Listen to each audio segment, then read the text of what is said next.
Et je pensais que j'étais au bout d'un chemin.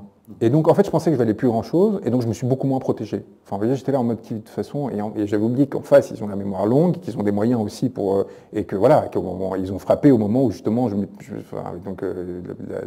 la trop belle femme qui me aborde sur Instagram et qui me propose qu'on se voit, puis je sais pas quoi, puis après qui me dit « t'aurais pas un truc ?» Je sais pas quoi, et moi, comme un débile, parce que je me drogue pas, j'ai lu de la maline, donc l'équivalent de... un demi-expresso et un tiers de Codoliprane, hein, c'est vraiment ça. Et que derrière, le lendemain, elle va voir les flics en disant « Ah, il m'a donné un opiacé, ça l'a rendu fou furieux, il m'a montré ses pieds, il m'a embrassé l'oreille, parce qu'ils bon, ne sont pas géniaux hein, dans leur capacité à créer des pièges. » Et si c'est Bruno Le Maire, effectivement. Oui, c'est peut-être un peu moins.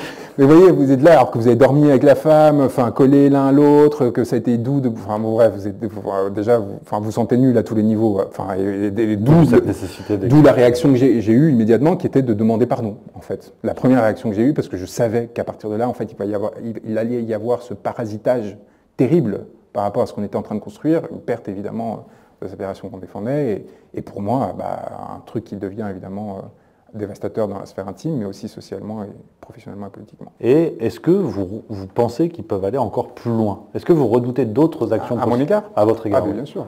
Ou est-ce que finalement... Non mais attendez, je vais vous raconter une anecdote très drôle. Donc c'est une instruction, donc on a accès régulièrement à l'enquête, enfin parce que c'est le principe. Donc là, en fait, on a découvert qu'ils avaient harcelé pendant un an une femme. Ils essaient, en fait, comme l'affaire première est vraiment, bidon au dernier niveau. Enfin, ils ont vraiment raté leur coup. Ils cherchent de nouvelles victimes. Donc, ils essaient de faire de moi un violeur en série, vous voyez. Donc ils utilisent tous les moyens de police imaginables pour essayer de me trouver, en fait, me dresser un portrait accablant de moi. Moi qui n'ai jamais osé draguer une fille de ma vie parce que je suis, en vrai, parce que je suis hyper... Bon bref, n'importe quoi. Mais du coup, je pense que par ailleurs, les gens le perçoivent, donc c'est un peu compliqué. Enfin, c'est compliqué de faire de moi un DSK. Je veux dire, il y a un truc qui ne colle pas. Évidemment, je pourrais l'être de façon... Mais bon, intuitivement, les gens se disent, je suis pas sûr que ça prenne. Et donc bref, ils pensaient avoir réussi à trouver une fille, parce que quelqu'un leur a dit que j'aurais violé il y a 15 ans, enfin bon, n'importe quoi. Et donc il la harcèle pendant un an. Hein. Il la relance, et au bout d'un an, elle répond en disant « Je suis désolé, je ne vais pas pouvoir répondre à vos questions. Je viens d'être condamné à 6 mois de prison avec sursis pour dénonciation calomnieuse pour viol. » C'est-à-dire qu'en fait, il s'est tombé sur une mythomane qui venait d'être condamnée pénalement, ce qui n'arrive quasiment jamais. Enfin, je veux dire, c'est... Donc, c'est encore eu de la chance, quoi. Parce que c'est à la fois de la chance et à la fois le niveau de ridicule, et aussi, vous imaginez ce que c'est. Enfin, vous jouez votre vie. Vous voyez, et ma vie, parce qu'il suffit évidemment qu'ils en trouvent une deuxième, ou c'est fini, enfin, la présomption d'innocence, ou je sais pas quoi, elle tombe, enfin déjà qu'elle est largement tombée. Et donc, il joue à ça. Et vous savez, ces petits fonctionnaires qui sont missionnés, qu'on a mis là pour aller... Et donc votre vie tient un fil, en fait, tient au fait de ne pas être tombé un moment dans un piège que vous n'auriez pas repéré, ou pas tomber demain un piège, et vous êtes en sursis par ailleurs. Enfin, vous voyez, à moindre...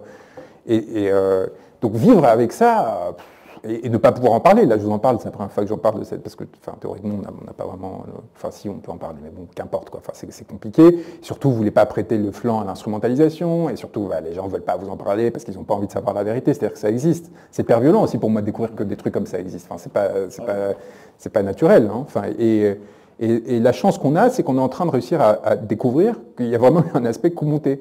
Mais ce qui est très rare, Julian Assange, qui avait été accusé par 2 femmes de viol, n'a jamais réussi à avoir la preuve de ce qui est à peu près évident pour tout le monde, parce que l'une d'entre elles était conseillère culturelle à Cuba, enfin pour l'ambassade norvégienne, bon bref, qui est les postes cachés pour les agents de renseignement, puis leurs accusations n'avaient pas de sens et compagnie, mais vous voyez, c'est très difficile, ou comme par exemple, on savait qu'on était surveillé et on a eu cette chance d'avoir un lanceur d'alerte qui a fini par balancer les vidéos qui démontrait qu'on était surveillé par la CIA, Julian et moi et quelques autres, une dizaine de personnes. Et ensuite, dans une deuxième étape, ça a généré un deuxième rapport, une grande enquête de Yahoo News, de 3 journalistes de Yahoo News, qui ont eu des dizaines de sources à CIA, et notamment Pompeo qui leur parlait, le directeur de la CIA, qui expliquait qu'en effet, il y avait une équipe spécifique qui a été mise en place pour nous détruire, nous, les 15 personnes autour de Wikileaks, et qu'ils nous avaient mis au même niveau que l'Al-Qaïda en termes de menaces pour la sécurité nationale états-unienne. Moi, j'ai plus le droit d'aller aux États-Unis à cause de ça. Et donc, on a eu cette chance qui arrive rarement d'avoir la preuve.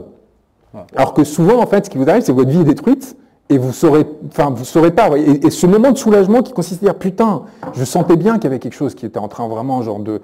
Et de dire, ben voilà, ok, c'est fait, qui fait des accusations en paranoïa ou même en égo, en disant, oui, tu te prends pour un, mais tout le monde s'en fiche de vous et compagnie, comme pour son accusation de viol, le fait qu'il y a 3 journalistes qui me détestent du point du Parisien, qui sont ceux qui ont fait fuiter instrumentalement l'affaire à chacune de ces étapes, pour essayer notamment de faire pression sur la femme pour qu'elle se maintienne, parce qu'elle voulait se retirer, parce qu'elle a compris qu'elle était en train d'être manipulée, qui écrit dans leur livre que leur source, c'était la conseillère justice de l'Élysée, et qui était mise au courant en amont de ma mise en examen, alors que la mise en examen ne peut être prise que par un juge après avoir entendu la personne. Et en fait, ils avaient prédécidé que j'allais être mis en examen, ils avaient prévenu l'Élysée, ou l'Élysée leur avait demandé, qu'importe dans quel sens ça se fait, alors que le juge d'instruction est censé être un juge indépendant, c'est un magistrat, c'est pas comme un procureur.